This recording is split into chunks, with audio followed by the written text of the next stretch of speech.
आज दिनांक 14 जून आजच्या प्रवचनाचा विषय भगवंत जोडणे हाच एक धर्म.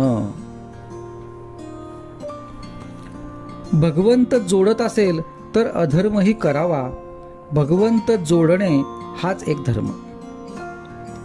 अभिमानाने कोणतेही कृत्य केले तर ते नाही भगवंताला पोचत.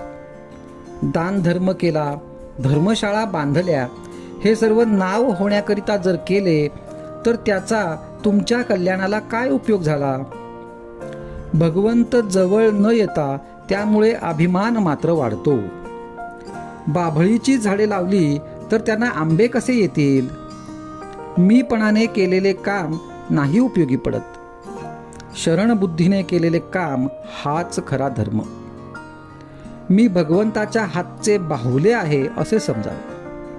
राम करता असे म्हणावे, म्हणजे देवाजवळ शरणबुद्धी धरावी. भगवंताची निष्ठा कोणत्याही वयात आणि कोणत्याही अवस्थेत वाढवता येते. ही निष्ठा कधी कुणाला हार जाणार नाही किंवा कधी कुणापुढे मान लवविणार नाही. एकदा भगवंतावर पूर्ण निष्ठा ठेवल्यावर मग काळजीचे कारणच काय?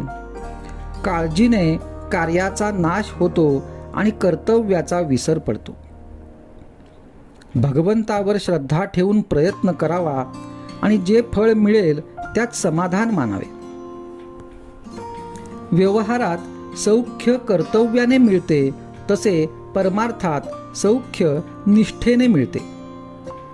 परमार्थ करणाऱ्या माणसाने कोणाचेही अंतःकरण दुखवू नये.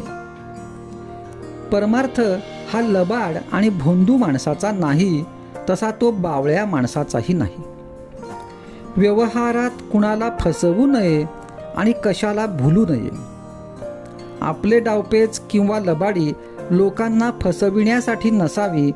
लोकांकडून न फसण्या इतके आपण व्यवहारी असावे.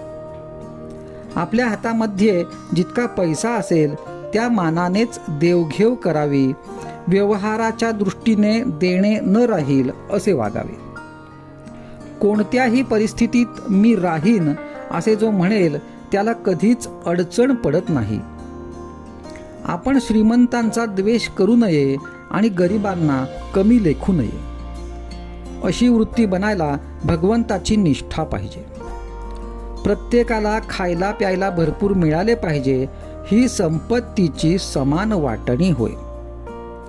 मोबदला न देता आपण पैसा घेतला तर तो ज्याचा घेतला त्याची वासना त्याला चिकटून बरोबर येते. काय गंमत आहे बघा. इतर बाबतीत मनुष्य वचन पाळण्याची पराकाष्ठा करतो, पण तो पैशाचे वचन देतो सहज आणि ते मोडतोही सहज. तेवढेच वचन पाळण्यात तो कुचराई करतो. पैसा असून अडते आणि तो असून नडते, अशी आपली परिस्थिती आहे. संन्याशाने 1 दिवसाचा संग्रह करावा, गृहस्थाने 3 दिवसांचा संग्रह करावा.